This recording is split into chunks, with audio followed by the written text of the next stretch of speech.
Shalom, Bapak Ibu, teman-teman, saudara sekalian, selamat datang di HOTK Online Session minggu ini. Saya percaya semuanya masih diberkati Tuhan, masih tetap sehat, bersuka cita di rumah masing-masing. Saya bersyukur karena minggu ini kita bisa kembali berkumpul di rumah kita masing-masing untuk mendengarkan sesi pengajaran berikutnya. Dan hari ini sebelum memulai, kita akan sama-sama menyanyikan satu lagu yang sudah klasik sekali. Lagu yang sudah kita semua kenal, pasti judulnya God Will Make Way. So sometimes dalam kondisi seperti sekarang ini kita suka merasa aduh kayaknya kok kayak nggak ada jalan keluarnya ya masalah ini. PSBB diperpanjang di Wuhan yang kemarinnya udah sembuh semua, tiba-tiba kena ada kasus lagi, kayaknya nggak ada habisnya ini semua. Tapi saya mau ajak kita semua untuk sama-sama beriman, sama-sama percaya bahwa Tuhan kita selalu punya jalan keluar dan selalu menyediakan jalan keluar untuk kita dapat menanggung semua ini. Dan bahkan saat tidak ada jalan yang bisa kita lihat, Tuhan kita bisa membuat jalan itu. Amin. Mari kita sama-sama menyanyikan lagu ini, God Will Make a Way.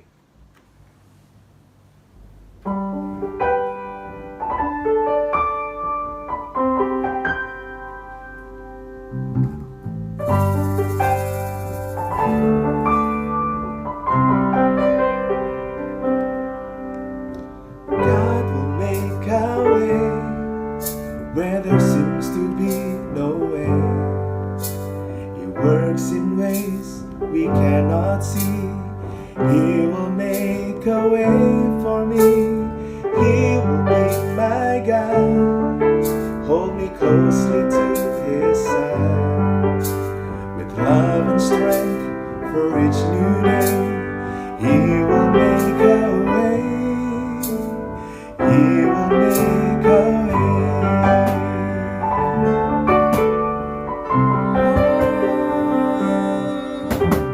God will make a way where there seems to be no way. He works in ways we cannot see. He will make a way for me. He will be my God. Hold me closely to His side. With love and strength for each new day, He will make a way. He will make a way. By a roadway in the wilderness, He lead me. Rivers in the desert will I see. Heaven and earth will fade, but His word will still remain. And He will do something new today. Oh, Dia buka jalan saat tiada jalan, dengan cara yang ajaib dibukanya jalan. Dia menuntunku dan memeluk diriku dengan kasih dan kuasanya. Dia buka jalan, Dia buka jalan. Oh,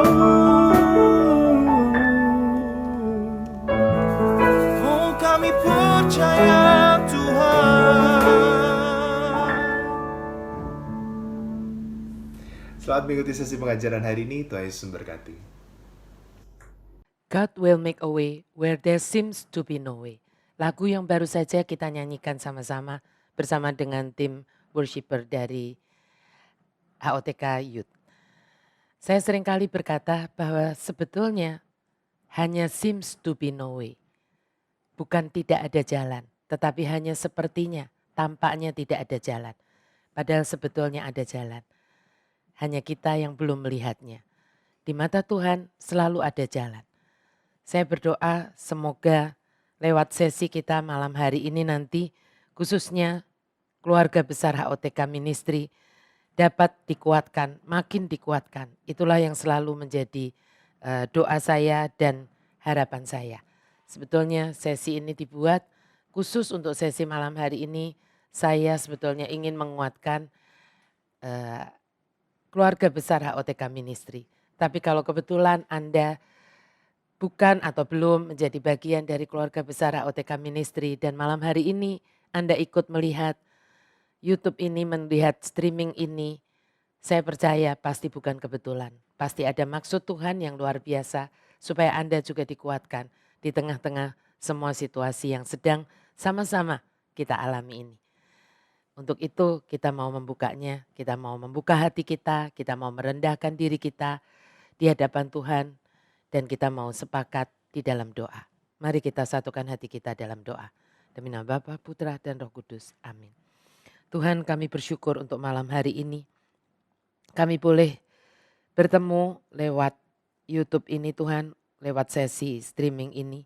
Kami bersyukur kami masih Engkau berikan kesehatan sampai dengan hari ini.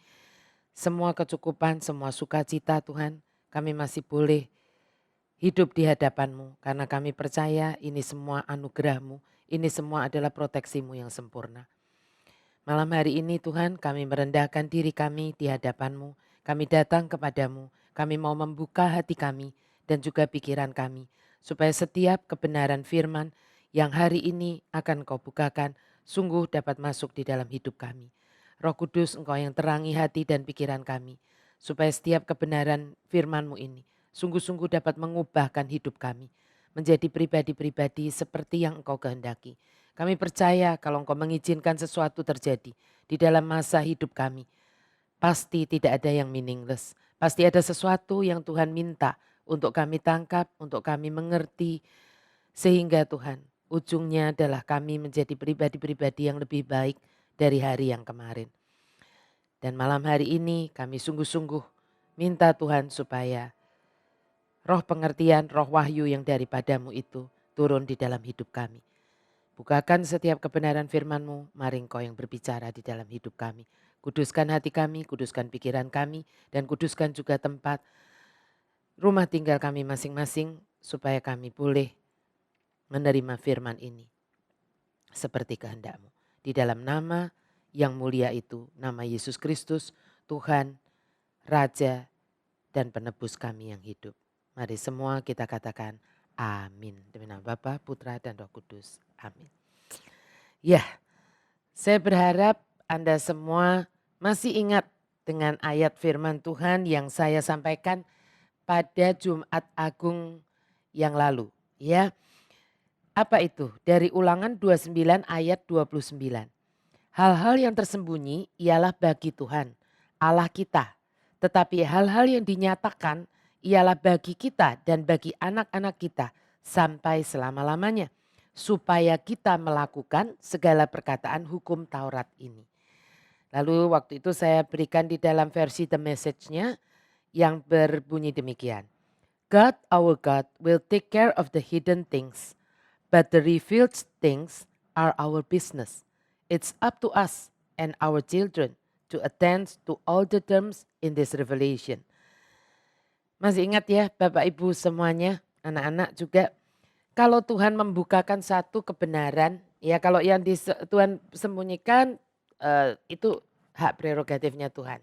Ya, itu haknya Tuhan. Tetapi kebenaran yang dibukakan ya dari firman-Nya itu artinya adalah bahwa Dia ingin Anda dan saya mengetahuinya. Dan yang pertama itu ya kalau sudah dibukakan pasti Tuhan pengen supaya kita itu mengetahuinya. Tetapi yang kedua kalau itu berkaitan dengan suatu janji yang Dia bukakan, yang Dia berikan, pasti ada syarat-syarat tertentu yang harus kita taati atau kita lakukan ya agar janji itu dapat Tuhan genapi. Nah, hal ini bukan menunjukkan bahwa Tuhan itu tidak berkuasa melaksanakan apa yang Dia janjikan. Bukan, tetapi ini justru membuktikan bahwa kita punya Tuhan yang setia, yang tidak asal hari ini janji apa, siangnya pagi janji apa, siangnya dibatalkan. Seperti itu. Ya, bukan. Tuhan yang tidak semena-mena. Tuhan yang tidak seenaknya saja membuat janji dan lalu mengingkarinya. Ya. Nah, Tuhan adalah Tuhan yang memberikan hukum-hukum dan ketetapan-ketetapan dan Dia sendiri juga menaatinya dengan setia.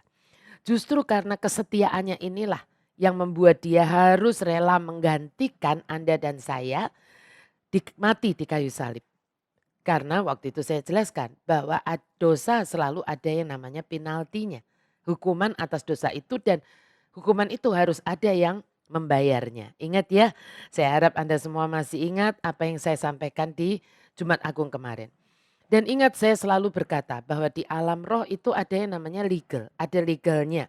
Yang nggak bisa Tuhan langgar, setan pun tahu itu. Ya, saya sudah pernah jelaskan ini panjang lebar waktu di awal-awal sesi kitab Wahyu. Kita membahas kitab Wahyu yang awal-awal. Tapi hari ini kenapa kita break lagi dari membahas kitab Wahyu? Ya, kita break. Karena saya begini Bapak Ibu dan anak-anak, saya menangkap ada beberapa dari Anda mungkin yang berasa kenapa sih Ibu Glory kok terus berbicara membahas tentang rapture, tentang masa tribulasi. Terus malah kemarin Jumat Bu Glory bahas lagi tentang kerajaan 1000 tahun gitu. Ya, kok sepertinya semuanya nggak ada hubungannya dengan sikon saat ini. Kita semua kan baru ribet ngadapin COVID-19. Ya, ada yang di PHK, ada yang usahanya nggak bisa jalan lagi, ada yang tempat pekerjaannya ditutup, ada yang salary-nya dipotong, ada yang mungkin saudaranya, kenalannya, teman baiknya, ya keluarganya terkena coronavirus. Jadi kalau kita belajar kitab Wahyu Bu, kan berasanya jauh banget Bu Glory. Jujurnya kadang-kadang saya pengen loh kalau boleh berteriak kuat-kuat berkata, hei justru ini sangat ada hubungannya. Justru kita belajar kitab Wahyu ini amat sangat ada hubungannya gitu. Iya kan? Bahkan sangat-sangat relevan gitu. Ya sangat-sangat relevan. Inilah saat atau masa-masa kita itu menyiapkan diri kita. Kita itu bersiap diri. Karena masih akan ada Bapak Ibu dan anak-anak kelanjutan-kelanjutannya. Apa itu? Enggak tahu. Entah itu mungkin pandemi-pandemi yang lain. Ya. Tapi juga pastinya ada janji Tuhan yang luar biasa. Janji Tuhan yang luar biasa. Kalau Anda dan saya itu setia. Ya. Dan kita mau setia, orang tuh mau setia kan karena kita tahu ada hope gitu. Ada harapan di ujungnya. Dan hope itu begitu luar biasa. Gak sebanding dengan yang sekarang dan yang nanti. Kita itu harus setia, harus bertahan. Iya kan seperti itu. Dan hope itu sifatnya kekal. Yang membedakan sikap dan perilaku seseorang dalam menghadapi pandemi COVID-19 ini dan mungkin juga pandemi-pandemi yang lain atau kesulitan-kesulitan hidup yang lain nantinya adalah justru dari apakah kita sungguh-sungguh tahu dan memahami janji-janji Tuhan ataukah tidak. Dunia ini memang selalu cenderung menawarkan yang instan Bapak Ibu dan anak-anak kepada kita.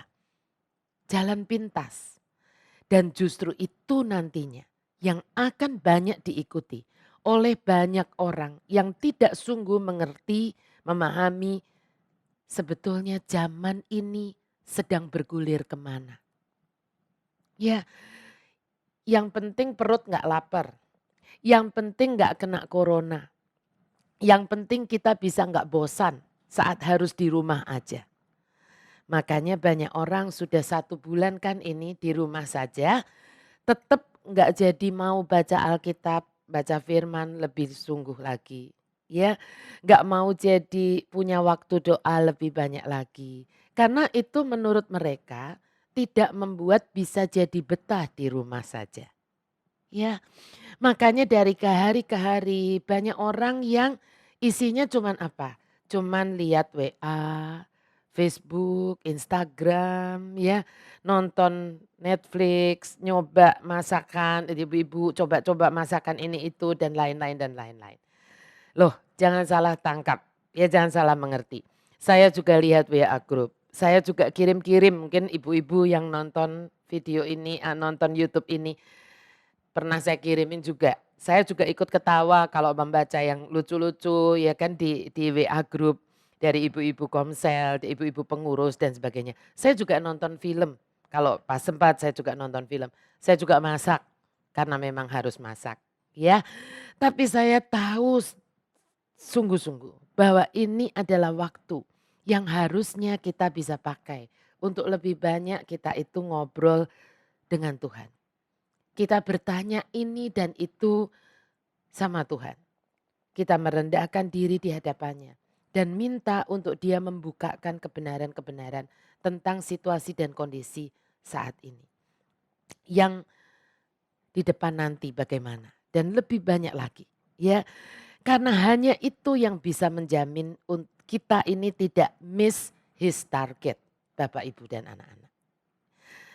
Saya kemarin membuat renungan yang saya kirimkan ke beberapa ibu, bapak yang saya kenal, ya teman-teman yang saya kenal juga, tidak hanya yang dari HOTK tetapi juga teman-teman, saudara yang saya kenal. Saya memberikan judul renungan saya itu, dibutuhkan kerinduan seorang pakar. Saya kasih judul seperti itu. Saya cerita di dalam renungan itu, saya bilang begini, kita khususnya para wanita, tapi pria juga ada ya, tapi yang kebanyakan wanita suka pakai sesuatu yang bling-bling. Nah, bling-bling itu kan yang aslinya adalah diamond, berlian ya.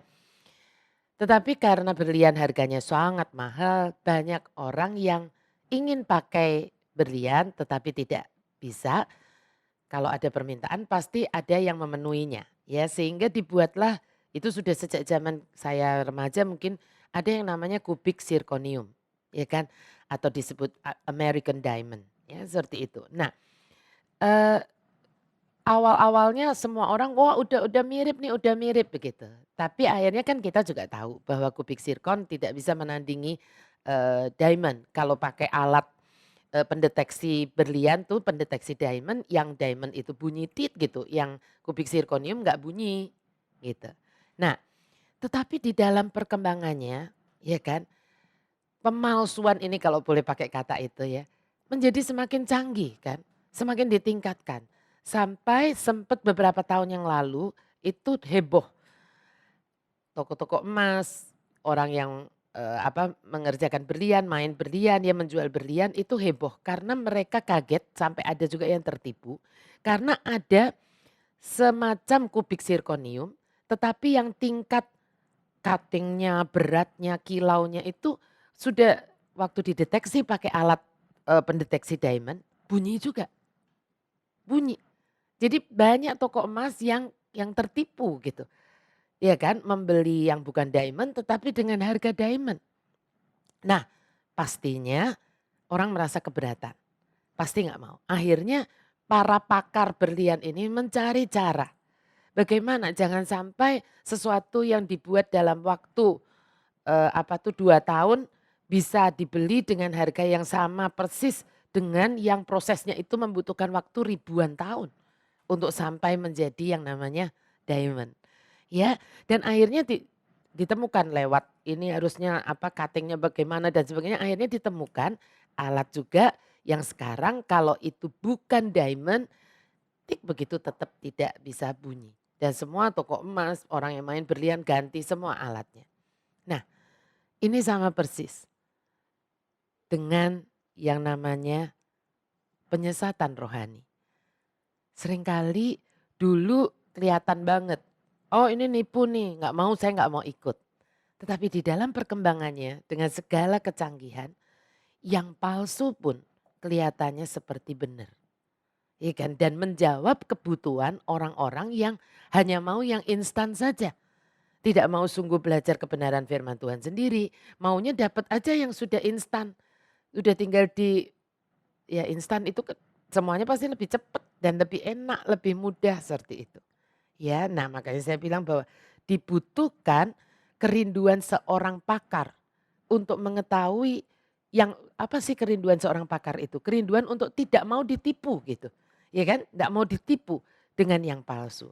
Nah, bagaimana caranya? Tidak ada lain kecuali kita memakai firman Tuhan untuk membuktikan yang palsu dan yang tidak palsu, ya kan? Dari 2 Timotius 3 ayat 16 kita tahu, segala tulisan yang diilhamkan Allah memang bermanfaat untuk apa? Untuk mengajar, untuk menyatakan kesalahan, untuk memperbaiki kelakuan, dan untuk mendidik orang dalam kebenaran. Selain dari firman Tuhan tidak ada yang bisa melakukan 4 hal ini. Dan inilah pentingnya Bapak Ibu, untuk kita mengetahui kebenaran firman Tuhan di hari-hari yang tidak mudah ini. Dan nantinya akan makin banyak twist-twist yang seperti itu. Ya, di dalam kita menjalankan hidup kita sehari-hari. Hati-hati Bapak Ibu, supaya nggak gampang bingung, mari sungguh pahami firman Tuhan. Nah, kembali ke sini. Tadi saya berkata bahwa semua itu ada legalnya. Ya, dan sekali lagi seperti firman Tuhan tadi berkata kan, it's up to us and our children to attend to all the terms in this revelation.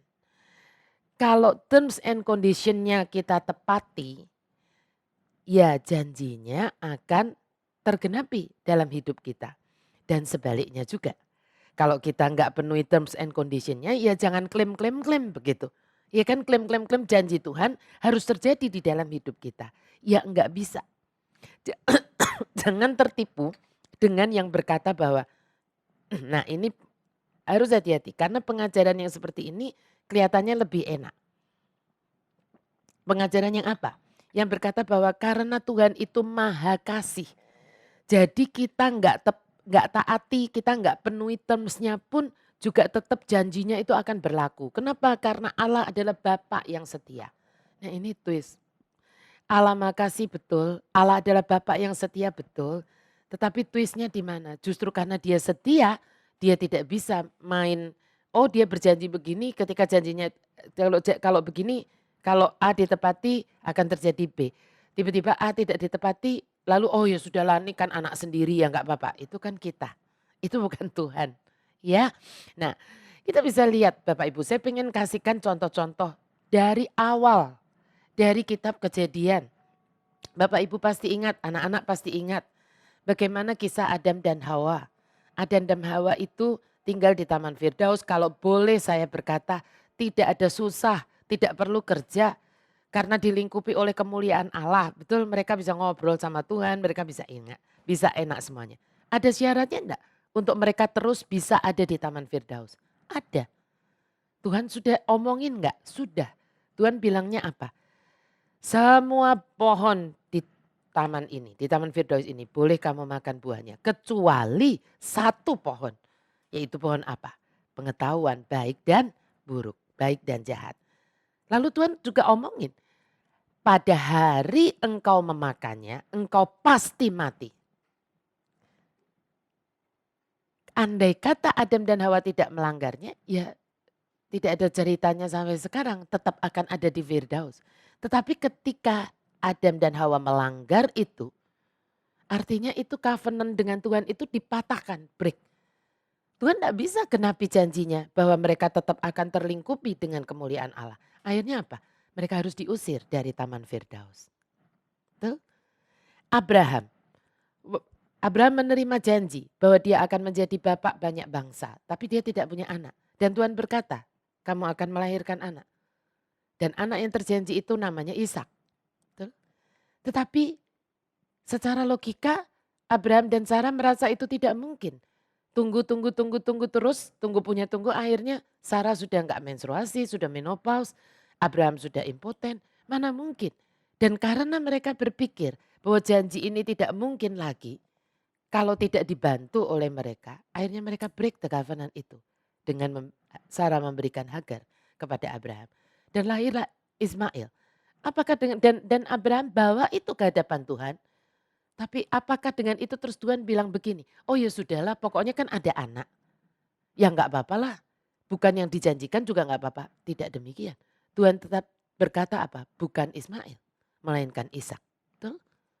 Ya, kita tahu Tuhan, kita punya Tuhan yang seperti itu gitu. Lot dan keluarganya, waktu mau diselamatkan dari Sodom dan Gomora, hati Tuhan nggak bisa. Ini saudaranya Abraham. Tuh. Yang akan diselamatkan Lot dan seluruh keluarganya. Tetapi ada satu syarat yang harus dipenuhi. Jangan kamu menoleh ke belakang. Tetapi istri Lot menoleh ke belakang. Ketika istri Lot menoleh ke belakang, batallah covenant itu. Dan akhirnya istri Lot menjadi tiang garam. Musa dan bangsa Israel, waktu ada tulah anak sulung Mesir harus mati. Dari mulai anak sulung binatang sampai anak sulungnya Fir'aun. Tetapi untuk bangsa pilihannya, anak-anaknya, Tuhan berkata apa? Tidak akan mati mereka. Kalau ada syaratnya. Kalau mereka masuk ke dalam rumah dan mereka menorehkan darah anak domba di ambang pintu rumah mereka. Kalau itu mereka lakukan, mereka akan selamat. Dan puji Tuhan, mereka taat dan selamat. Tapi bagaimana andai kata ada di antara orang Israel yang berkata bahwa saya masih pengen keluar-keluar. Ya kan, seperti saat ini, keluar-keluar. Ya janji Tuhan tidak berlaku. Atau ada orang yang berkata bahwa saya toh sudah di dalam rumah, kami semua sudah di dalam rumah. Enggak usah, aku udah aman lah kan udah dikunci, udah digembok. Enggak usah lah kasih tanda di ambang pintu darah anak domba. Ya perjanjian Tuhan tidak berlaku untuk mereka. Anda bisa paham sampai di sini ya. Waktu Yosua diminta untuk menyerbu, Tuhan berkata bahwa kota Yeriko akan kuberikan kepadamu. Tetapi ada syaratnya. Mereka harus mengelilingi kota itu. Ya kan di dalam 7 hari. Tapi masih ada syarat yang lebih detail lagi. 6 hari pertama. Mereka harus mengelilingi itu cuma 1 kali. Dan dalam diam. Anda bisa bayangin. Ini bukan fashion show loh. Yosua dan timnya ini bukan peragawan dan peragawati loh. Ini adalah para pasukan, ini tentara. Anda bisa bayangkan itu hanya diam, ngelilingin. 1 kali diam, 1 kali diam. 6 hari seperti itu. Ya kan? Baru Tuhan berkata nanti pada hari yang ke-7. Mengelilinginya tidak cuma 1 kali. Ya Anda bisa baca di kitab Yosua 6 kalau nggak salah. Mengelilingi berapa kali? Mengelilingi 7 kali. Ya kan yang 6 kali itu mereka tetap mengelilingi biasa dalam diam. Dan pada waktu yang ke-7-nya mereka berteriak 1 kali saja. Dan tembok Yeriko akan runtuh. Ketika syarat itu mereka penuhi, betul tembok Yeriko runtuh. Tapi andai kata waktu itu Yosua dengan pasukannya berpikir, ini aneh-aneh banget nih Tuhan. Masa kita cuma suruh diem. Lalu mungkin ada pengecek-pengecek di kota Yeriko itu. Yang membuli mereka dan mereka tidak kuat. Dan mereka tidak mau diem. Mereka mungkin di situ langsung berperang saja. Karena ini udah kebangetan orang-orangnya. Apa yang terjadi? Saya percaya tembok Yeriko tidak akan runtuh. Bukan berarti Tuhan tidak berkuasa untuk meruntuhkan tembok Yeriko. Tetapi ada yang namanya terms and condition yang mereka harus penuhi. Ya, Rahab, pelacur yang ada di tembok, yang hidup di tembok Yeriko. Yang dijanjikan Tuhan lewat 2 pengintai yang diselamatkan, yang diumpetin gitu ya di dalam rumahnya Rahab. Lalu Rahab diberi janji, kalau nanti ya kan pasukan Israel menyerbu Yeriko, Rahab dan keluarganya akan selamat, akan diselamatkan. Asal ada syaratnya. Panggil semua keluargamu masuk ke dalam rumahmu. Dan bukan cuma itu, ikatkan tali kirmisi. Benang kirmisi ini di jendela rumahmu. Ketika itu ditaati, Rahab diselamatkan. Tapi andai kata ada keluarganya yang tidak taat, atau keluarganya yang berpikir bahwa ngapain cuma tali merah begini, nggak ada artinya. Tidak akan terjadi. Ya itu karena Tuhan yang memintanya. Tetapi sekarang kita juga tidak bisa. Terus kita kalau Tuhan tidak meminta kita untuk melakukan itu. Lalu saking takutnya sama virus corona. Lalu kita sembunyi di dalam rumah. Lalu kita iket-iketin sendiri tali merah di depan pintu rumah kita atau di jendela kita. Ya siapa yang suruh? Ya kita harus mengerti ini. Waktu Yusuf suami Maria diberitahu oleh malaikat Tuhan. Kamu harus mengungsi ke Mesir. Supaya anakmu ini tidak ikut dibunuh oleh Herodes. Betul? Andai kata waktu itu Maria berkata begini, oh anak ini kan putra Allah sendiri. Enggak perlulah kita ngungsi ke Mesir. Pasti Tuhan bisa protek sendiri. Mungkin lain ceritanya. Tetapi Yusuf dan Maria taat dan mereka mengungsi ke Mesir. Pelayan yang di perjamuan kawin Kana. Ketika kehabisan anggur, apa yang diperintahkan oleh Yesus? Yesus tidak langsung membuat simsalabim dan airnya berubah menjadi anggur. Tetapi Yesus berkata, cedok, isilah tempayan-tempayan. Tempayan itu tempayan pencuci kaki Bapak Ibu dan anak-anak. Ya, isi tempayan-tempayan pencuci kaki ini dengan air. Setelah diisi penuh, Yesus masih memerintahkan ini, cedoklah itu. Bawalah kepada pemimpin pesta. Andai kata para pelayan itu berkata begini, enak aja ntar siapa yang dimarahin. Lu enak aja nyuruh saya, nyuruh kami. Ya tidak akan terjadi.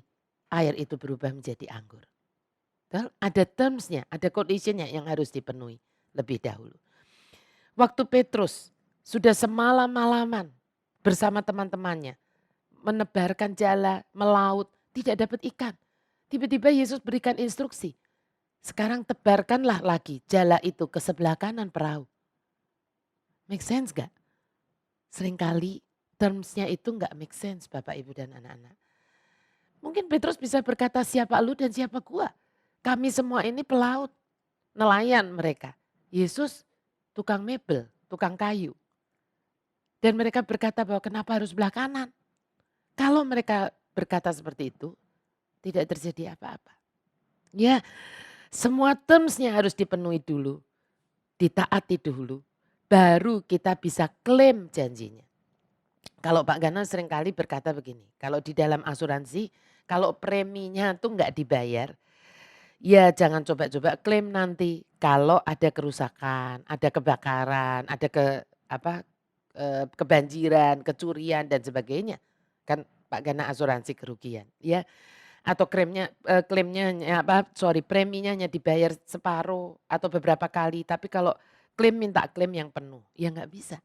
Ya, saya berkali-kali bilang jauh sebelum ada pandemi corona ini. Jangan jadikan Mazmur 91 itu seperti jimat.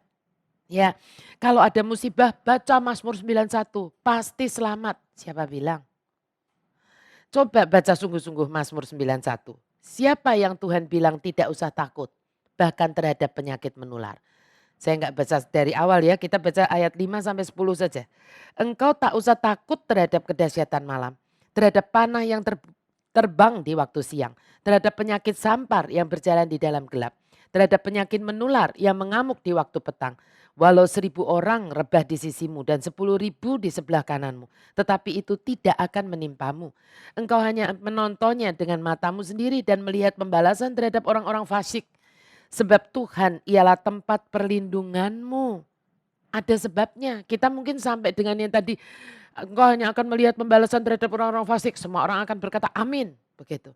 Nah tetapi ada sebab, ya kan?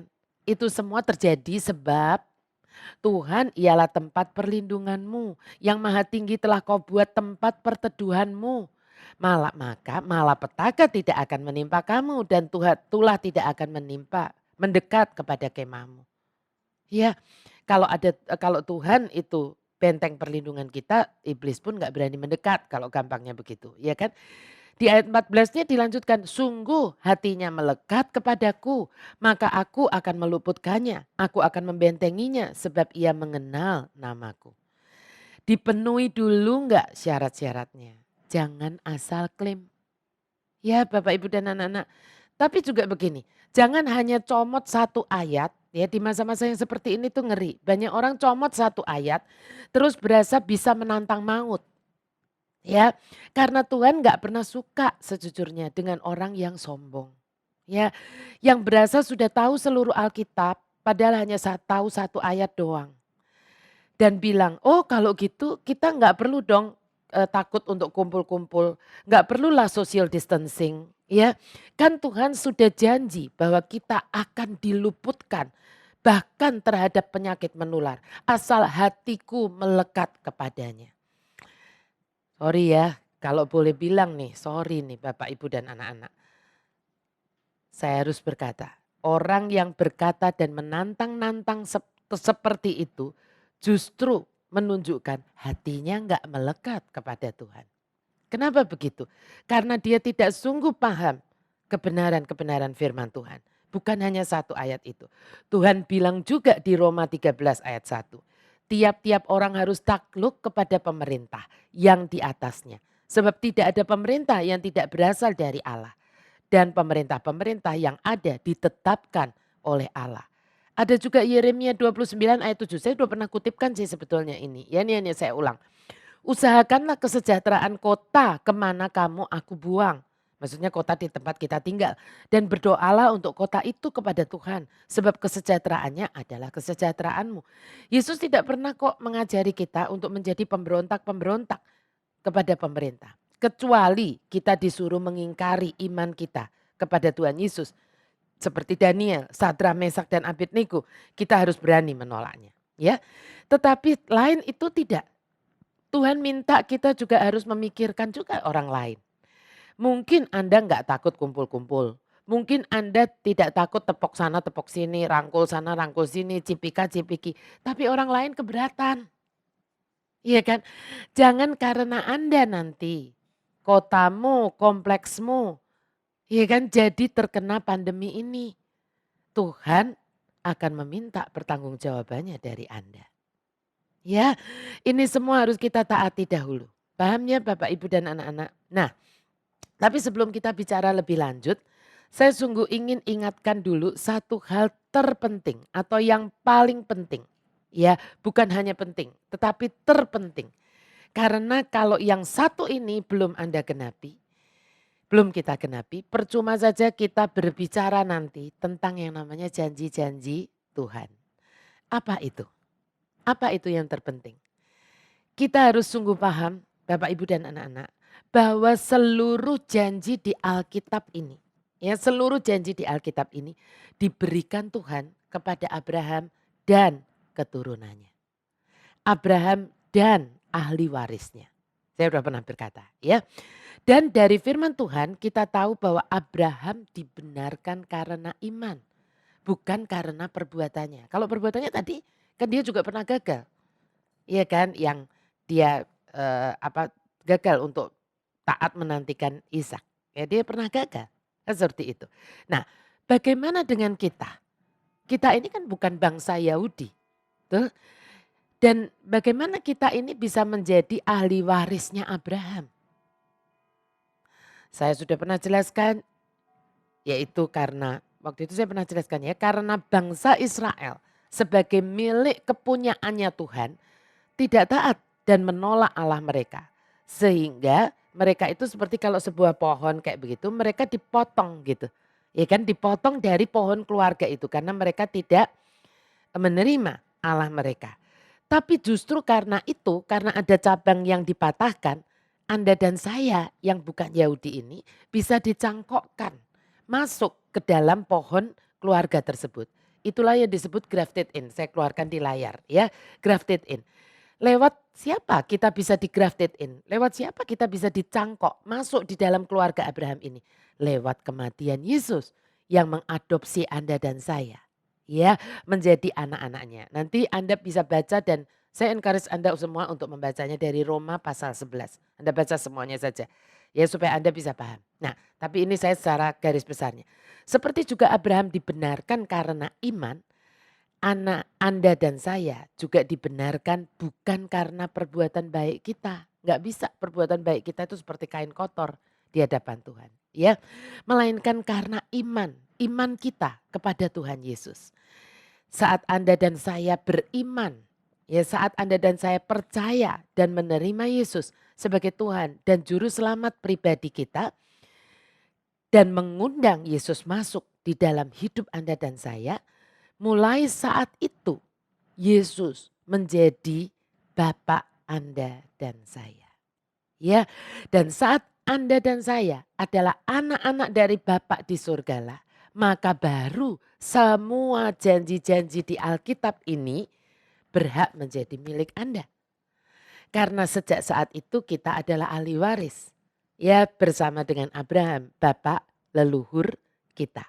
Ya simpelnya begini Bapak Ibu dan anak-anak. Semua janji dalam Alkitab ini bukan berlaku untuk siapa saja, bukan.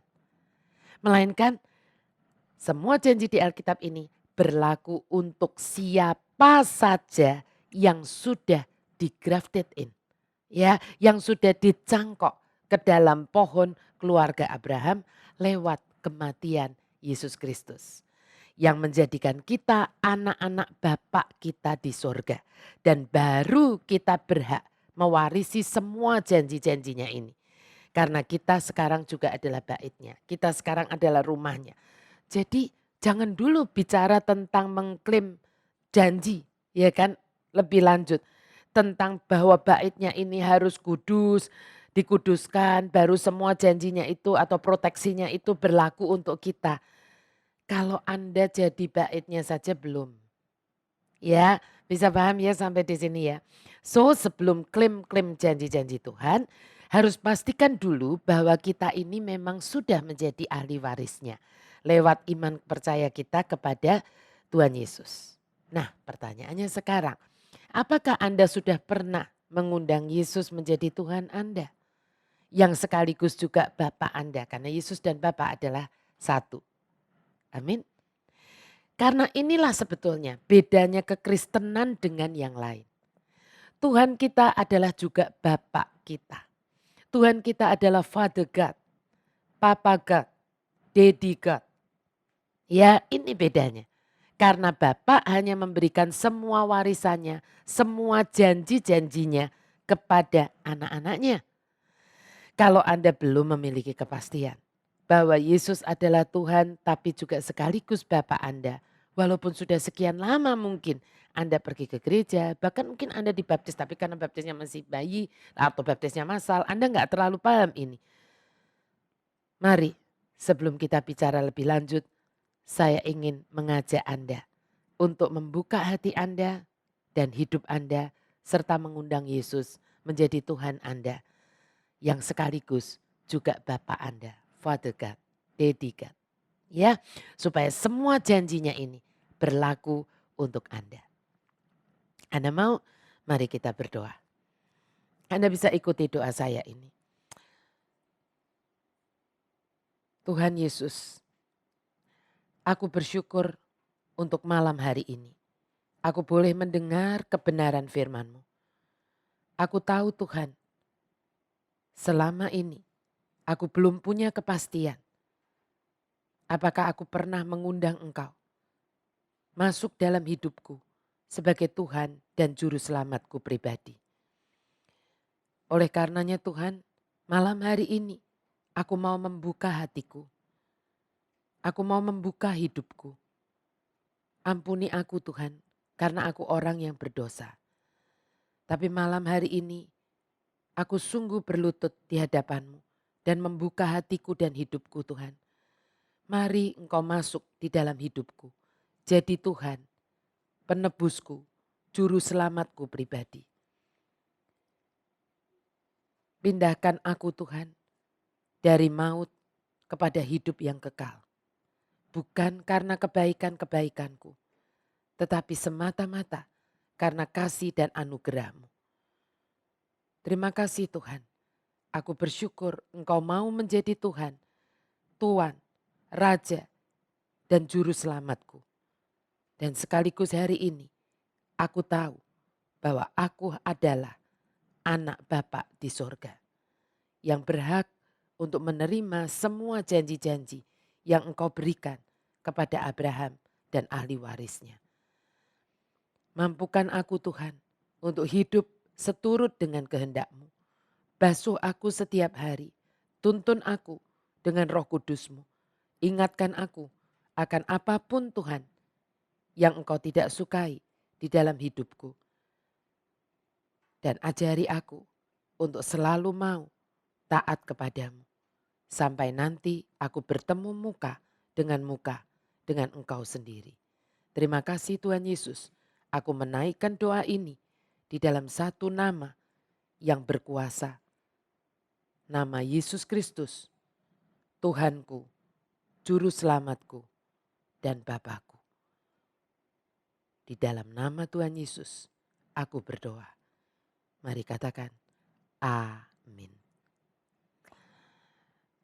Sungguh sukacita malam hari ini jika saya boleh berkata bahwa Anda sekarang adalah ahli waris dari semua janji-janji Tuhan yang ada di dalam Alkitab ini. Ya, yang diberikan kepada anak-anaknya termasuk Anda yang menjadi anaknya, yang menjadi ahli warisnya. Ya, nah bahkan sebelum kita tahu tentang janji-janji yang lain banyak sekali janji-janjinya di sini. Nanti Anda bisa baca dan Anda bisa buktikan. Ya, Tetapi sebelum kita bicara tentang janji-janji yang lain, ada satu, bukan kalimat ya, mungkin satu frasa yang dikatakan oleh Tuhan, ada yang sudah menghitung. Katanya frasa ini ada di dalam Alkitab sebanyak 365 kali. Ya, di dalam satu tahun kita ada 365 hari. Ini ada frasa 365 kali di sepanjang Alkitab. Frasa apa itu? Frasa jangan takut. Yang dikatakan oleh Tuhan Yesus sendiri, jangan takut. Ya, yang nggak percaya kalau 365 nanti boleh hitung sendiri. Ya, Tuhan itu tidak pernah meninggalkan kita di dunia ini dengan yang namanya ketakutan, gelisah, dan kekhawatiran. Tapi mengapa ya banyak anak-anaknya toh tetap juga gelisah, tetap juga takut dan khawatir. Karena kita tidak sungguh-sungguh mengerti janji-janjinya. Ya, kita lihat Yohanes 14 ayat 1. Janganlah gelisah hatimu, percayalah kepada Allah, percayalah juga kepadaku. Perkataan Yesus ini dikatakan, ya kapan dikatakan perkataan ini bahwa jangan gelisah hatimu, percayalah kepada Allah, percayalah kepadaku. Ini Tuhan Yesus katakan kepada murid-muridnya sesaat setelah Yesus membasuh kaki murid-muridnya. Dengan kata lain artinya juga sesaat sebelum akhirnya Yesus ditangkap, disiksa dan disalib. Ya, Yesus sudah mempersiapkan murid-muridnya untuk tidak takut, jangan takut. Saat melihat semua penderitaan dan siksaan yang begitu hebat yang akan diterima dan dijalani oleh Yesus. Dan ujungnya adalah kematian yang begitu mengerikan di atas kayu salib. Bapak, Ibu dan anak-anak, kalau Anda semua perhatikan, ini sebetulnya adalah ciri dari Tuhan kita. Ini adalah ciri dari Tuhan kita. Apa itu cirinya? Dia selalu mau menyiapkan kita anak-anaknya menghadapi apapun yang dia tahu itu akan bisa mengguncangkan iman kita. Ya, sekali lagi saya mau katakan ciri dari Tuhan kita adalah dia selalu mau mempersiapkan kita untuk menghadapi apapun itu yang dia tahu akan mengguncangkan iman kita. Dan dia pasti tahu karena dia maha tahu. Kalau kita mau sungguh-sungguh mempelajari Alkitab, Bapak, Ibu dan anak-anak, sebenarnya Tuhan Yesus itu sudah memperingatkan kita berkali-kali, bukan hanya sekali, tentang akan adanya masa yang sulit. Yang semuanya akan mendahului kedatangannya yang kedua kalinya. Baik yang tidak menjejak, kedatangan kedua kalinya kan saya waktu itu pernah jelaskan, dibagi dua. Baik yang tidak menjejakkan kakinya di bumi ini dan hanya turun dari sorga dan berhenti di awan-awan yang kita kenal dengan nama rapture, ya, maupun kedatangannya yang kedua kali yang menjejakkan kakinya di bumi ini dengan seluruh pasukan orang kudusnya dan bala tentara malaikat di sorga yang baru saja kemarin saya jelaskan waktu kita bicara tentang the winner. Makanya di awal tadi saya bilang, apakah kita belajar kitab Wahyu ini tidak ada hubungannya atau tidak ada relevansinya dengan pandemi COVID-19 yang sedang kita dan seluruh dunia alami? Justru ada banget. Ya, orang yang tidak memahami firman akan berkata begini, ya ini kebetulan saja ada wabah yang mendunia. Tapi seharusnya untuk kita anak-anak Tuhan yang sungguh mempunyai hubungannya akrab dengan Bapaknya di surga, akan mengerti bahwa ini adalah prolog bagian akhir. Prolog bagian akhir. Masih prolog, tapi sudah di bagian akhir. Mengapa demikian? Karena prolognya sebenarnya kan sudah dari kapan-kapan Bapak Ibu dan anak-anak. Ya, mari kita lihat Matius 24 ayat 6 sampai 8. Kamu akan mendengar deru perang atau kabar-kabar tentang perang. Namun berawas-awaslah, jangan kamu gelisah. Sebab semuanya itu harus terjadi. Tetapi itu belum kesudahannya. Sebab bangsa akan bangkit melawan bangsa dan kerajaan melawan kerajaan. Akan ada kelaparan dan gempa bumi di berbagai tempat. Akan tetapi semuanya itu barulah permulaan penderitaan menjelang zaman baru. Zaman baru ini apa? Bukan hanya berganti tahun, a new year, bukan. Zaman baru ini adalah nanti langit dan bumi yang baru, surga dan bumi yang baru. Ya, nah dan sebelum ada surga dan bumi yang baru akan terjadi banyak hal. Akan terjadi rapture, akan terjadi tribulation, akan terjadi perang Armageddon, akan terjadi pengadilan tahta putih dan baru akan ada langit dan bumi yang baru. Yang disebut kelaparan memang sudah dari kapan sampai kapan juga pernah terjadi di muka bumi ini, benar. Ya, tapi kalau ada kelaparan di berbagai tempat, pastinya harus didahului dengan yang namanya resesi ekonomi juga di berbagai tempat. Bisa paham sampai di sini Bapak, Ibu dan anak-anak? Sejujurnya belum pernah ada wabah penyakit yang dampaknya, wabah penyakit yang mungkin meluas mendunia mungkin sudah pernah ada. Ya, tetapi wabah penyakit yang pandemi yang seluruh dunia yang dampaknya kepada resesi ekonomi global seperti saat ini belum pernah ada. Tapi firman berkata, ini barulah permulaan penderitaan. Padahal saat ini aja kita sudah merasa sangat menderita. Banyak orang sudah merasa begitu ngap. Tuh. Tapi Tuhan berkata ini barulah permulaan dari penderitaan. Kenapa demikian? Mari kita lihat ayat selanjutnya. Makanya kita harus ngerti firman Tuhan supaya kita siap. Ya, lihat ayat 9 sampai 13-nya. Pada waktu itu kamu akan diserahkan supaya disiksa dan kamu akan dibunuh dan akan dibenci semua bangsa oleh karena namaku. Dan banyak orang akan murtad dan mereka akan saling menyerahkan dan saling membenci. Banyak nabi palsu akan muncul. Ya bukan sang nabi palsunya tapi banyak nabi palsu seperti itu. Ya kita udah lihat. Betul? Ya, dan menyesatkan banyak orang. Dan karena makin bertambahnya kedurhakaan maka kasih kebanyakan orang akan menjadi dingin. Tetapi orang yang bertahan sampai pada kesudahannya akan selamat. Persoalannya kan begini, bagaimana bisa bertahan sampai kepada kesudahannya? Kalau kita tidak sungguh paham pengharapan apa, hope apa yang kita miliki kalau kita ini menjadi anak-anak Bapak kita di sorga. Itulah pentingnya kita memahami tentang rapture. Yang membuat kita sungguh-sungguh ingin hidup benar di hadapannya. Karena kita tidak pernah tahu kapan itu rapture terjadi. Saya berkata waktu itu, kalau Tuhan datang untuk kedua kalinya, bisa dihitung yang menjejakkan bumi.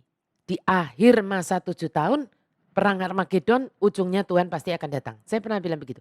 Tetapi rapture tidak ada dari kita yang tahu. Orang yang tidak pernah sungguh-sungguh tahu rapture, dia hanya tahu tentang kematian secara fisik. Dan berasa saya masih muda, masih lama. Maut menjemput saya. Waktu dikatakan, oh itu seperti artis itu umurnya masih 44 tahun. Lalu orang bilang begini, oh tapi dia kan punya sakit. Kalau saya, hasil lab saya sehat, semuanya sehat, semuanya. Betul? Iya kan? Kalau orang tidak sungguh mengerti tentang rapture, dia tidak akan ingin memelihara minyak di dalam pelitanya tetap bernyala. Supaya ketika Tuhan Yesus mempelai kita itu datang untuk menjemput mempelainya. Kita, Anda dan saya termasuk 5 gadis bijaksana yang ikut dijemput dan bukan ditinggalkan. Waktu bicara Wahyu 1, Bapak, Ibu dan anak-anak, saya harap Anda semua ingat. Saya bilang, saya dan HOTK Ministry mempercayai yang namanya pre-tribulation. Ya. Karena saya percaya bahwa Tuhan adalah Tuhan yang tahu membedakan orang benar dan orang fasik. Seperti seorang bapak yang pasti tidak ingin anak-anaknya yang taat dan setia kepadanya mengalami yang gak enak. Ya, saya percaya Bapak kita yang di surga jauh lebih ajaib kasihnya pada kita anak-anaknya yang setia dan taat kepadanya. Makanya Paulus juga berkata yang saya kutip kemarin di Jumat Agung. 1 Korintus 3 ayat 16-17. Tidak tahukah kamu bahwa kamu adalah bait Allah dan bahwa roh Allah diam di dalam kamu. Jika ada orang yang membinasakan bait Allah, maka Allah akan membinasakan dia. Sebab bait Allah adalah kudus dan bait itu adalah kamu. Kalau kita sungguh adalah baitnya yang dimana dia betah tinggal, urusan apa dan siapa yang coba-coba mau mengganggu baitnya ini akan menjadi urusan dia. Bukan bagian kita lagi. Bagian kita adalah terus mau menjaga baitnya ini kudus. Tidak ada bau busuknya di dalamnya. Bukan dengan diri kita sendiri, bersama dengan Tuhan Yesus. Ingat ya, saya bilang begitu. Tapi waktu itu saya juga berkata, waktu membahas kitab Wahyu yang awal, yang pertama kali, nanti Anda bisa dengarkan lagi. Saya berkata begini, kalau misalnya yang Tuhan izinkan adalah mid tribulation yang harus Anda dan saya lewati. Saya percaya juga kalau Tuhan izinkan pasti dia juga memberikan kekuatan untuk kita bisa melewatinya. Tetapi pertanyaannya, kita yang bagaimana yang bisa melewatinya? Kita anak-anaknya, kita para mempelainya yang sudah membiasakan diri dengar-dengaran dengan panglima perang kita, Yesus Kristus sendiri. Ya kan? Seperti tadi saat Yosua diminta untuk menaklukkan Yeriko, Tuhan pasti berikan instruksi-instruksi juga kepada kita supaya kita menang dan bukan dikalahkan oleh masa tribulasi. Tapi bagaimana kalau hari-hari ini di tengah-tengah kita di rumah saja, di tengah-tengah kita work from home, di tengah-tengah kita social distancing, kita tidak menyadari bahwa ini adalah prolog bagian akhir dari masa-masa yang Tuhan sebutkan sebagai akhir zaman. Masuk chapter satunya nanti masa tribulation atau rapture. Chapter satunya, ya kan? Nah, dan kita malah tidak membuat persiapan apa-apa. Kita tidak membuat persiapan apa-apa. Saya percaya kalau yang terjadi pre-tribulation, rapture terjadi sebelum masuk di masa tribulation, yang sungguh terjadi orang-orang yang seperti ini, yang tidak membuat persiapan apa-apa, tidak akan rapture alias akan left behind. Ingat, saya berkata begini, ingat karena terms and conditionnya harus ditepati dulu. Betul? Kalau hati Anda terus melekat seperti istri Lot. Kalau hati Anda terus melekat pada dunia ini, ya Tuhan pun ragu istilah saya. Ya seperti yang sudah sering saya katakan di khotbah-khotbah saya. Tuhan pun ragu mengangkat Anda. Bagaimana Anda nantinya bisa betah bersama Tuhan Yesus di Firdaus. Kalau saat social distancing saja Anda tidak betah kok berlama-lama ngobrolkan banyak hal dengan dia. As simple as that Bapak Ibu dan anak-anak. Ya, apalagi kalau yang terjadi mid tribulation. Apakah Anda bisa yakin Anda nggak akan meninggalkan iman Anda? Nggak akan murtad. Kalau di masa pandemi COVID-19 ini saja Anda sudah berasa bahwa kebebasan Anda terganggu. Anda adalah orang yang hanya pokoknya ingin enak, ingin bebas. Nanti kalau semuanya serba nggak enak bagaimana? Kalau mid tribulation yang terjadi. Dan saya sudah nggak usah bicara yang post tribulation lah. Karena hati saya sudah makin sedih. Dan berat sekali membayangkannya. Kalau Anda masih tidak mau membuat persiapan ini itu. Dan masih menganggap ini semua kebetulan saja kok Bu. Ada wabah yang mendunia. Dan sebenarnya kita belajar the winner, kita belajar the millennial reign. Sejujurnya adalah supaya Bapak Ibu dan anak-anak. Seandainya pun mid and post tribulation yang terjadi. Yang harus Anda dan saya jalani. Kita jadi mau tetap setia sampai akhir.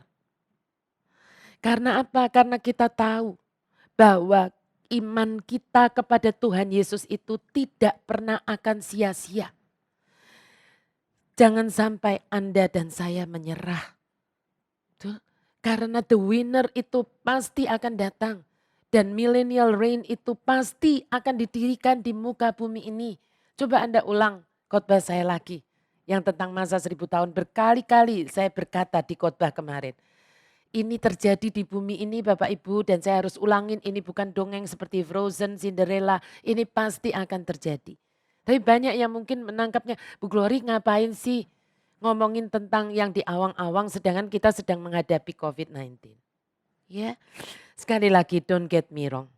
Saya juga berdoa Bapak Ibu dan anak-anak. Dan berharap ini semua cepat berlalu. Sungguh berdoa saya setiap hari seperti itu. Tapi terlalu naif kalau kita berpikir ini hanya kejadian kebetulan saja.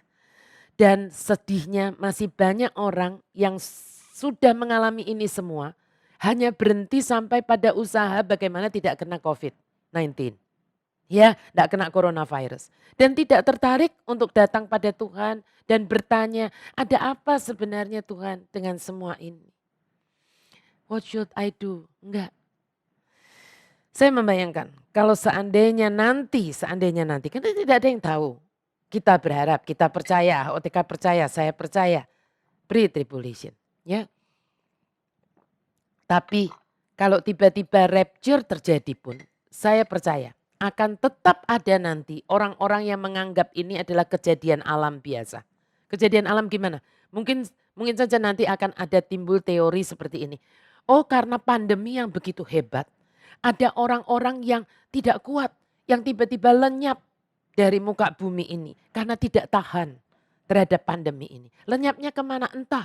Mungkin karena panas yang terlalu tinggi, bla bla. Mungkin semuanya bisa seolah-olah ilmiah. Dan orang-orang yang sungguh-sungguh tidak pernah mempelajari Alkitab, pasti menurut saya akan percaya terhadap teori-teori yang seperti ini. Tapi saya juga percaya, Anda semua yang pernah mendengar tentang rapture, yang pernah mendengar YouTube HOTK Ministry atau YouTube yang lain, atau khotbah-khotbah yang lain tentang rapture. Tetapi hari ini Anda tidak pernah mau peduli dan nanti Anda tertinggal. Anda akan menjadi orang yang paling sedih di dunia ini menurut saya.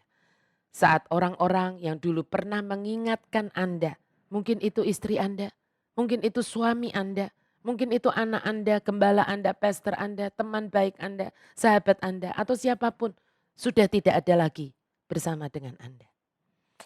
Saya sungguh ingin mempersiapkan Anda semua, khususnya keluarga besar HOTK Ministry saya. Bagaimana Anda seharusnya hidup di tengah dunia yang tidak akan semakin baik ini. Saya ingin membuat sesi-sesi untuk mempersiapkan. Ya pasti nggak bisa satu kali sesi. Bagaimana kita bisa tetap punya sukacita, kita bisa tetap punya damai sejahtera, kita bisa tetap berjalan sesuai dengan kebenaran firman Tuhan di tengah dunia yang makin kacau, makin nggak bagus ini. Wah Bu, kok Ibu pesimis sekali? Justru itu, bukan pesimis. Tetapi kita harus mengerti kebenaran firman Tuhan. Makanya yang saya terus ucapkan, kadang-kadang saya sendiri bosan. Tetapi saya harus tidak bosan untuk mengingatkan Anda semua. Bahwa nanti akan datang pengajar-pengajar yang akan berkata bahwa dunia ini akan menjadi a better place. Akan menjadi dunia yang lebih baik, yang lebih indah dari sekarang. Coba Anda pikir saja, kalau dunia ini akan dihancurkan nantinya. Dan akan dibuat bumi dan langit yang baru, Yerusalem yang baru. Mana mungkin dunia ini menjadi semakin baik? Tidak. Betul? Dulu ada lagu yang berkata, bumi makin tua, bumi makin panas. Itu lagu sekuler loh. Masa kita yang anak-anak Tuhan mau menipu diri kita, meninabobokan diri kita sendiri dengan berkata bahwa dunia ini kesananya akan makin baik. Makin canggih teknologinya pastinya. Tetapi bukan makin baik. Saya ingin mempersiapkan Anda semua dengan sesi-sesi tentang bagaimana kita hidup di tengah dunia yang seperti ini. Tetapi kita tetap bisa menjadi anak Tuhan yang bisa tetap gak tegang, tetap punya sukacita, tetap bisa sekolah, kuliah, bekerja, tetap bisa nonton film, tetap bisa happy, tetap bisa enjoy dengan hidup kita. Tetapi kita juga tetap waspada dan tetap tidak miss his target. Ya, tapi next setelah pengajaran kitab Wahyu selesai. Karena Tuhan minta saya kelarin dulu kitab Wahyu. Kayaknya saya masih punya 2 utang tentang penghakiman tahta putih dan pastinya tentang surga. Ya, tapi saya harus break kenapa? Kalau saya nggak break dulu nanti saya bicara tentang penghakiman tahta putih dan apalagi bicara tentang surga. Anda pikir gini, enggak deh ini saya nggak usah dengerin aja. Ngapain bicara tentang surga? Orang kita aja sekarang udah kayak di neraka kok bicara tentang surga. Iya kan gitu. Nah makanya harus ngerti ini. I know and I know and I know. Bapak, Ibu, dan anak-anak. Mengapa Tuhan minta saya selesaikan pengajaran kitab Wahyu ini? Adalah supaya Anda dan saya mau tetap setia sampai pada kesudahannya dan never give up. Apapun nanti yang akan terjadi. Apakah itu pre-tribulation doa kita ataukah mid ataukah post. Walaupun saya ngomong begini dengan hati yang bergetar. Dan malam ini saya sudah jelaskan pada Anda semua yang bingung kenapa di masa COVID-19 kok kita di HOTK malah belajar tentang kitab Wahyu. Saya harap sekarang Anda sudah paham. Ya, dan saya mau menutup ini dengan ada satu ayat ya. Mari kita lihat 1 Timotius 4 ayat 8. Latihan badani terbatas gunanya, tetapi ibadah itu berguna dalam segala hal karena mengandung janji. Baik untuk hidup ini maupun untuk hidup yang akan datang. Di dalam Amplified-nya diterangkan bagus. For physical training is of some value, but godliness, spiritual, lalu dikasih keterangan spiritual training is of value in everything and in every way. Since it holds promise for the present life and for the life to come. Ya, bagus sekali. Apa itu spiritual training? Anda semua yang rajin tuh latihan fitness gitu, pasti kelihatan di badan gitu ya kan. Dengan yang tidak berlatih. Ototnya pasti lebih kuat, lebih kelihatan. Ada six pack-nya kalau yang cowok, kalau wanita mungkin gak six pack ya. Tapi kalau yang nggak latihan one pack gitu seperti itu ya kan. Di sininya gembur. Itu kelihatan. Tapi itu dikatakan latihan badani itu sementara gunanya. Ya, sedangkan yang dikatakan spiritual training, ya kan, itu punya nilai gitu di dalam apapun itu. Kenapa? Karena itu mengandung janji bukan hanya untuk masa sekarang, tapi untuk masa yang akan datang. Apa itu spiritual training Bapak Ibu dan anak-anak? Dan apakah kita bisa melakukannya di saat-saat masa social distancing ini? Masa-masa kita harus di rumah saja. Loh, kalau Anda mau melatih yang namanya buah roh, kasih, sukacita, damai sejahtera, penguasaan diri, kesabaran, kemurah hati. Bukan pada waktu semuanya enak. Kalau pada waktu semuanya enak, latihan seperti itu gampang. Anda melatih kesabaran saja di masa seperti ini. Anda melatih penguasaan diri.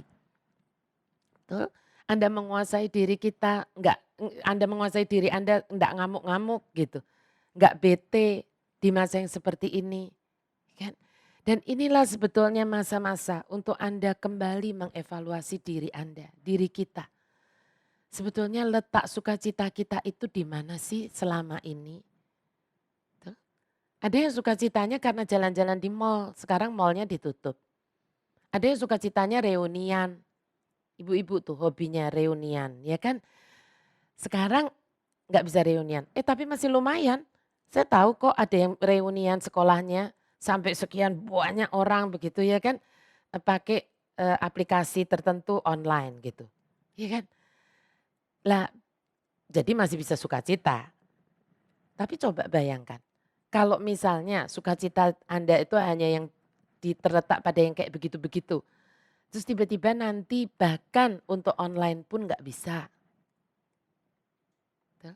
Kalau sukacita Anda adalah pada harus membeli barang. Kalau nggak membeli barang rasanya ada yang kurang gitu. Ya kan? Terus tiba-tiba sekarang Anda diomongin harus menggunakan uang secara bijaksana. Karena kita nggak tahu nih masih mau berapa lama lagi seperti itu. Dan tiba-tiba Anda kesel gitu. Ya mungkin yang anak-anak muda, orang tuanya misalnya bilang jangan beli ini beli itu. Jangan terus belanja online misalnya kayak begitu. Karena nggak bisa pergi kan belanjanya online bisa. Nah ini loh realnya kita melatih yang namanya spiritual training. Betul? Ya kan? Tapi apakah juga Anda di masa seperti ini lalu Anda menjadi pelit? Karena Anda saking takutnya Anda menjadi pelit? Ya, ataukah Anda justru di masa seperti ini kita ini melatih yang namanya a generous heart? Betul? Ya kan? Mungkin Anda nggak bisa, mungkin penghasilan Anda kurang sekarang. Tapi ada orang yang nggak bisa makan loh hari-hari ini. Betul? Apakah Anda masih mau berbagi di tengah yang Anda sendiri tidak mendapatkan banyak hal, tidak dapat untung seperti biasanya. Apakah Anda masih mau berbagi? Nah ini latihannya. Di masa-masa yang seperti ini justru yang namanya spiritual training ini Anda harus latihkan. kita semua harus latihkan. Dikatakan ada value in everything and in every way. Kenapa? Karena ada janji. Itu mengandung janji untuk the present life and for the life to come. Untuk sekarang, seperti tadi, kalau Anda fitness pasti kelihatan hasilnya. Nanti Anda akan bisa mengerti gitu bahwa, oh ternyata saya nggak jalan-jalan ke mall kok nggak apa-apa juga. Saya nggak harus nonton film di bioskop kok saya juga tetap bisa sukacita. Betul? Saya kok bisa sukacita ya untuk Bapak dan Ibu bisa punya waktu yang lebih banyak sama anak-anak. Tetapi juga belajar mengendalikan diri waktu work from home dan di rumah tidak seperti kondusifnya seperti kalau Anda di ruangan Anda sendiri, di kantor. Bagaimana mengatur itu semua. Betul? Untuk saya juga, ya kan gitu. Bagaimana saya harus mengatur antara khotbah, tetapi harus lebih intensif juga masak gitu. Kalau dulu enggak gitu, tapi sekarang harus lebih banyak masak. Gimana mengaturnya itu, mengatur waktu, mengatur hati juga yang capek kadang-kadang. Ya seperti ini semuanya. Inilah waktunya kita mempersiapkan diri kita. Amin Bapak Ibu. Dan menutup ini sebelum nanti kita nyanyi ya satu lagu bersama-sama dengan tim worship dari worshiper dari HOTK Youth. Saya pengen menceritakan mimpi saya. Saya bukan pemimpi dalam artian begini, pemimpi itu artinya begini, orang yang sering banget mimpi, setiap tidur mimpi gitu ya kan, atau dari 3 kali tidur 2 kali mimpi gitu istilahnya ya, saya bukan. Saya jarang sekali mimpi. Tapi saya bilang kepada Pak Gana begini, kalau saya mimpi yang dari Tuhan, anehnya saya tuh mesti ingat sampai detail. Tapi kalau mimpi itu karena saya biasa kan yang kayak misalnya kayak ketindih tangan saya begini itu saya nggak ingat tadi kenapa ya cuman pokoknya di sini pegel aja gitu. Tapi kalau mimpi itu dari Tuhan, saya mesti ingat. Nah, saya maju mundur nih tadinya, cerita atau enggak. Tapi akhirnya Tuhan kuatkan saya untuk saya ceritakan ini. Saya mimpi ini beberapa hari menjelang Paskah, jadi sebelum Paskah ya. Saya mimpi seperti saya tuh dibangunkan begitu, kayak memang saya tuh memang tidur gitu, terus saya dibangunkan dan saya tuh mendengar seperti suara bergaung gitu, kayak gaung. Nah, kalau ada yang saya ceritakan sama teman ibu-ibu gitu, lalu ibu ini bilang begini, "Oh ibu mendengar suara sangkakala." Saya nggak mau meng-create ya, maksudnya bohong gitu maksudnya. Karena pada dalam mimpi itu saya tidak ketika mendengar gaung itu saya tidak di dalam pikiran saya itu saya tidak bilang begini, "Oh ini bunyi sangkakala." Enggak, saya nggak mau bilang begitu. Tapi saya mendengar bunyi gaung yang gitu, maksudnya yang seperti itu gitu. Dan tiba-tiba aja saya tuh seperti di luar sudahan gitu. Padahal kan saya tadinya seperti kayak dibangunkan begitu. Dan saya tiba-tiba sampai seperti di halaman begitu. Dan saya mendongak ke langit itu seperti terbuka terang sekali. Langit itu terbuka terang sekali dan itu mimpi yang sangat singkat. Dan ada seperti tangga, tapi tangganya itu dari awan. Tapi kalau awan, ada ibu-ibu yang kirimkan gambar ke saya waktu saya cerita ini, ibu ini kirimkan gambar seperti ini ya Bu Glory gimana ya? Bukan. Kalau yang dikirimkan orang-orang itu benar-benar kelihatan seperti tangganya itu dibuat tangga. Tapi ini enggak. Kalau yang pintar gambar ya mungkin ada tuh dari leader saya Hadi mungkin bisa gambarkan saya nggak tahu ya. Tetapi gini, awan tapi membentuk tangga. Tapi kalau awan tuh kan kayak kapas ya, jadi kan butek gitu istilahnya. Ini tuh bening gitu, bening sekali begitu, bening tuh bening banget. Dan Bapak Ibu dan anak-anak saya itu melihat Tuhan Yesus. Jadi kayak begini, ininya entah apa ya pokoknya di sini awan-awan begitu. Lalu ini kan ada tangga. Tangga ini yang saya bilang dari awan tapi bening gitu ya kan. Lalu saya melihat Tuhan Yesus itu berdiri bukan di sini. Kayak kalau orang naik pesawat, kalau di sini kan ini masuk pesawatnya, ya kan? Atau belum turun, jadi keluar dari pesawat, turun kan begitu. Nah, bukan di sini, tapi saya melihat Tuhan Yesus itu di sini. Jadi Tuhan Yesus itu sudah turun dari tangga di sini. Sudah turun dari tangga di sini. Dan saya tidak melihat matanya Bapak Ibu dan anak-anak. Saya tidak melihat hidungnya karena begitu terangnya, begitu berkilau tapi juga bening, gimana saya melukiskannya ya saya nggak tahu. Tetapi ajaibnya saya bisa melihat senyumnya. Saya bisa melihat senyumnya Tuhan Yesus yang lebar mata, hidungnya saya nggak lihat. Kalau Anda bertanya, gimana perasaan Ibu Glory, gimana perasaan Tante Glory?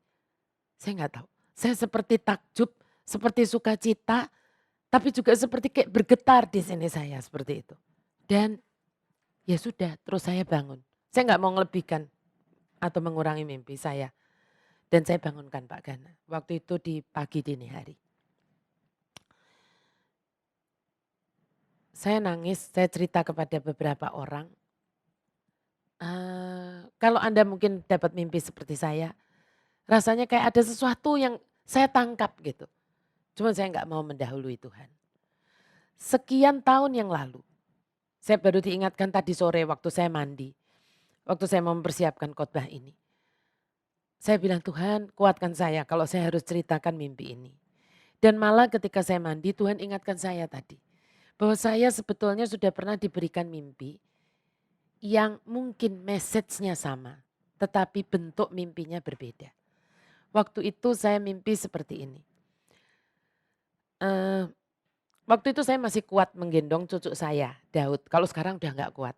Ya, nah seperti kayak begini. Saya itu pergi ke airport gitu, pergi ke airport bersama Daud cucu saya itu. Dan kok anehnya padahal saya jarang yang sering menggendong Daud itu Pak Gana ya. Tapi dalam mimpi ya namanya mimpi saya tuh yang gendong Daud gitu. Dan tiba-tiba Daud itu seperti melihat seseorang, somebody, lalu Daud cepet-cepet minta turun begitu. Dan Daud lari. Karena saya takut Daud itu hilang gitu. Jadi saya dalam mimpi itu tuh saya kejar Daud gitu. Saya lari, saya kejar Daud ini ngapain sih gitu. Dan tiba-tiba saya terkejut. Karena Daud menghampiri satu sosok bukan pakai jubah Bapak Ibu dan anak-anak. Tetapi pakai jas keren banget begitu. Dan bawa koper dan sedang ngantre. Ngantre di mana? Ngantre beli tiket gitu. Ngantre di tempat beli tiket. Yang namanya juga mimpi. Dan Daud langsung truk begitu dan digendong. Dan saya tahu persis dia adalah Tuhan Yesus. Tapi bukan pakai jubah, tapi pakai jas dan keren banget. Dan yang mimpinya saya waktu itu saya berdialog gitu. Saya tanya kepada Tuhan, saya bilang begini, lagi mau apa gitu. Ya sebetulnya kalau dipikir secara logika nggak masuk akal ya. Saya tanya, Tuhan mau apa gitu. Dan saya tidak pernah lupa. Tuhan Yesus jawabnya apa? Oh saya mau go show. Dan saya terbangun.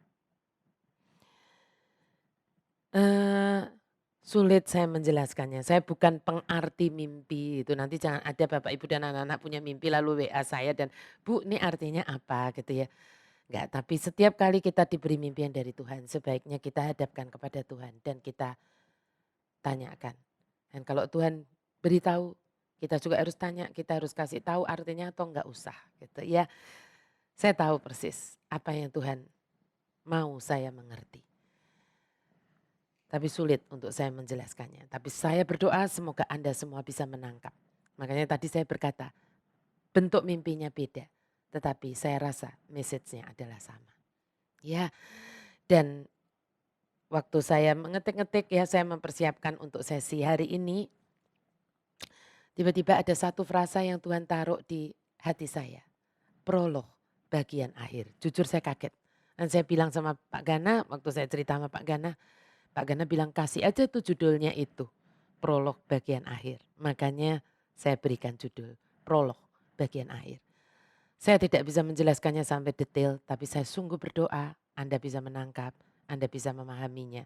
Rasanya cukup gamblang tetapi dijelaskan dengan sebuah definisi mungkin itu sangat sulit. Ya, mari kita sama-sama sebelum kita berdoa kita mau menyanyikan satu lagu, saya pikir ini lagu lama ya. Yang berkata bahwa ya Tuhan aku percaya. Lewat lembah air mata aku percaya. Firman-Mu ya dan amin aku percaya. Kemenangan sudah Kau jamin. Mari kita nyanyikan sama-sama lagu ini. Ya Tuhan, ku percaya, aku percaya.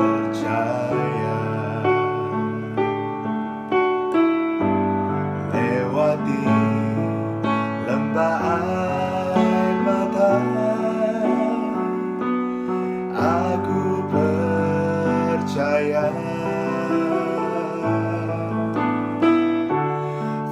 firman-Mu ya dan amin. Aku percaya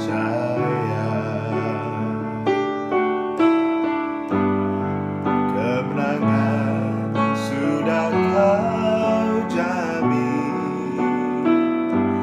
Aku percaya.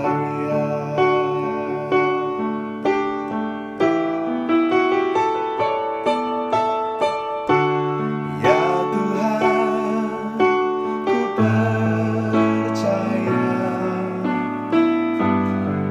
Aku percaya.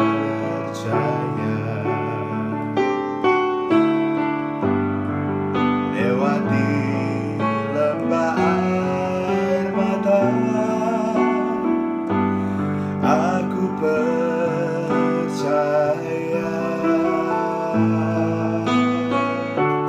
Firman-Mu ya dan amin. Aku percaya kemenangan sudah Kau jamin. Aku percaya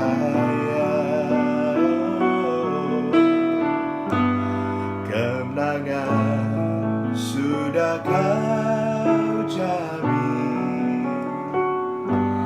Aku percaya.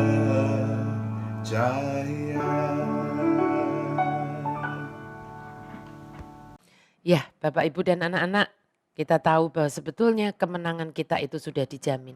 Tapi mari kita tidak pernah kehilangan kepercayaan kita. Walaupun harus melewati lembah air mata, kita percaya Tuhan ada bersama kita. Ya, nah Bapak Ibu, sebelum kita berdoa, saya ingin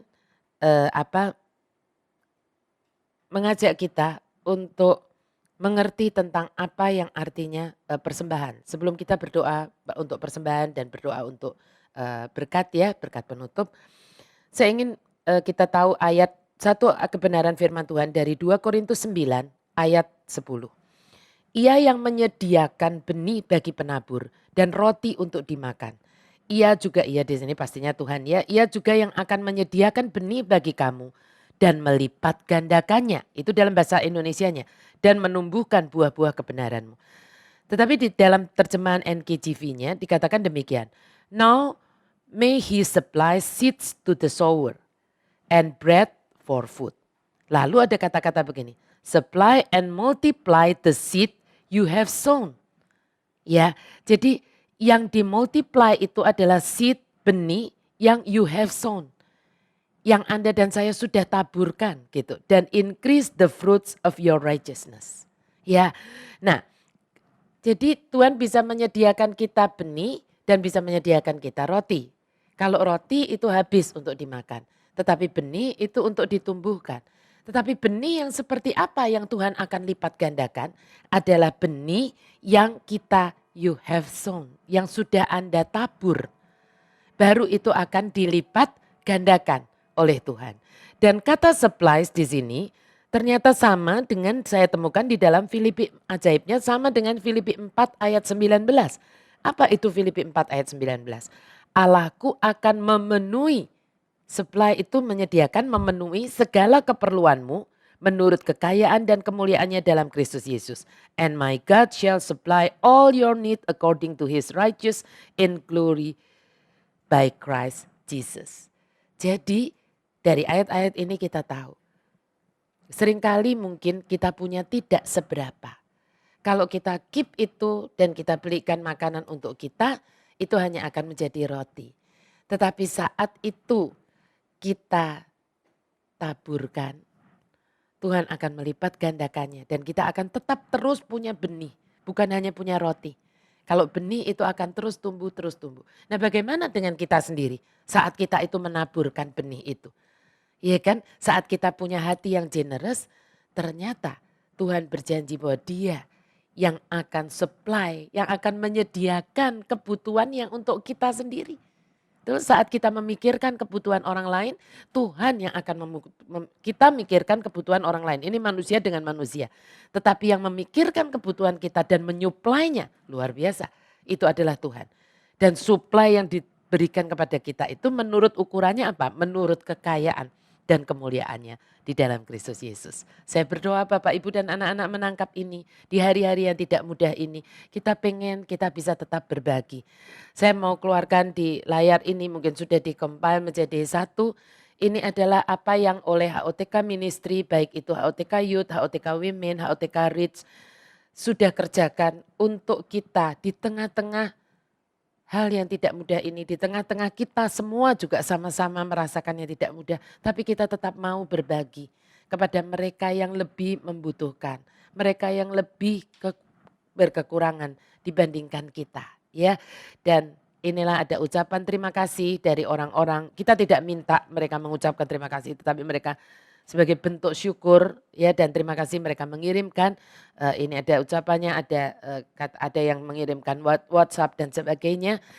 Dan saya berharap ini tidak hanya sekedar satu kali tetapi kita masih bisa berkelanjutan untuk membantu banyak orang lagi ya. Untuk itu saya berdoa ibu-ibu, bapak dan anak-anak bukan jumlahnya, bukan berapa nominalnya, tetapi hati kita terlebih dahulu. Kalau kita mau menaburkan, Tuhan akan melipat gandakan apa yang Anda dan saya taburkan. Ya, mari kita berdoa kalau Bapak, Ibu dan anak-anak digerakkan untuk menabur, ya menaburkan berkat Anda bisa menaburkannya di dalam rekening-rekening yang nanti akan ditampilkan di layar channel YouTube HOTK Ministry ini. Ya, mari kita satukan hati di dalam doa.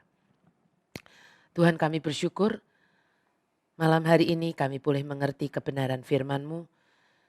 Tuhan kami bersyukur sekali karena kami punya Bapa yang memenuhi janjinya. Bapa yang setia kepada janjinya. Apabila kami juga setia, kami memenuhi semua yang menjadi terms and condition dari apa yang Tuhan minta. Tuhan tidak pernah lalai menepati dari janji-janji yang Tuhan sudah berikan kepada kami. Tuhan ajari kami untuk memegang ini semua.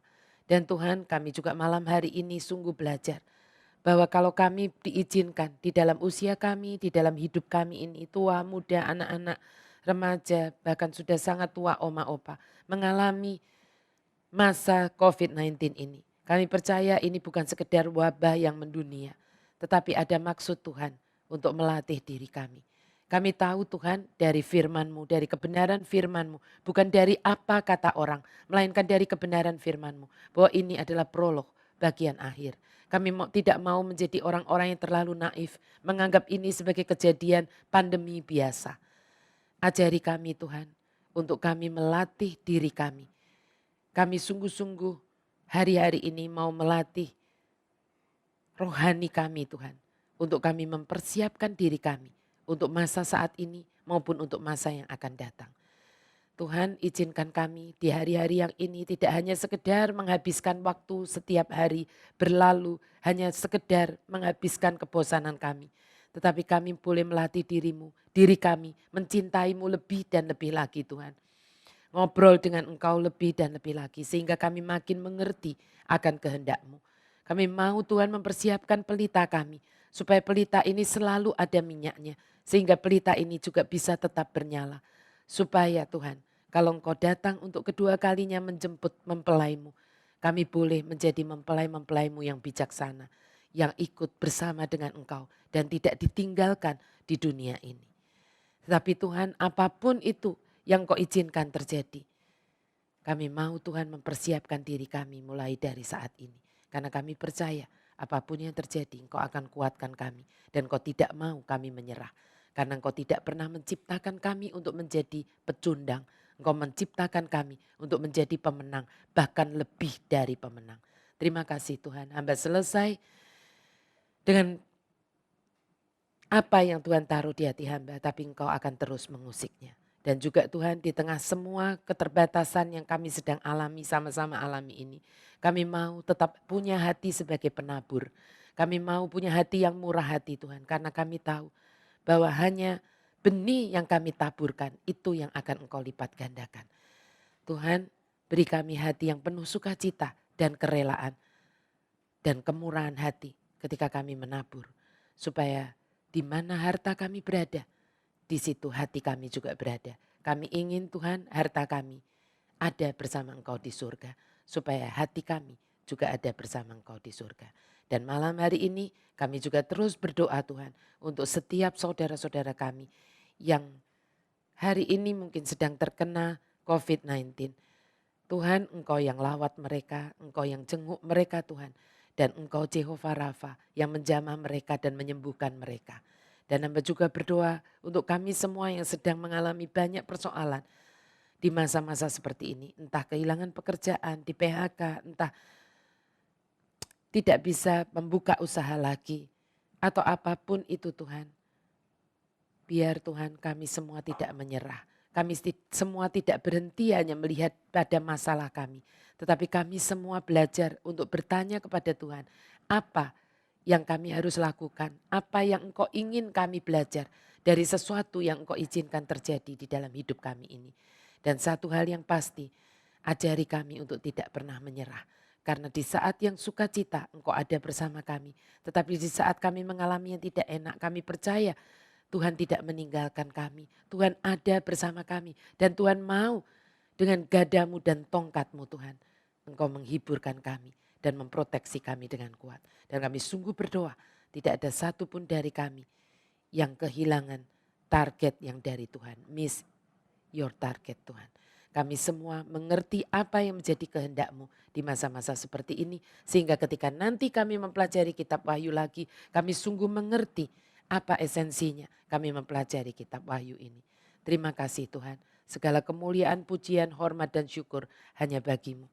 Di dalam satu nama yang punya kuat kuasa dan yang menggenggam hari depan kami. Kami menaikkan seluruh doa kami ini. Kami percaya berkat-Mu turun di dalam hidup setiap kami anak-anak-Mu Tuhan. Karena kami menaikkannya di dalam nama Yesus Kristus, Tuhan dan Gembala Agung kami. Mari semua yang percaya, mari yang hidupnya diberkati Tuhan, mari yang diberkati dengan pemberitaan firman Tuhan malam hari ini. Mari kita katakan dengan kuat, amin. Demi nama Bapa, Putra dan Roh Kudus, amin.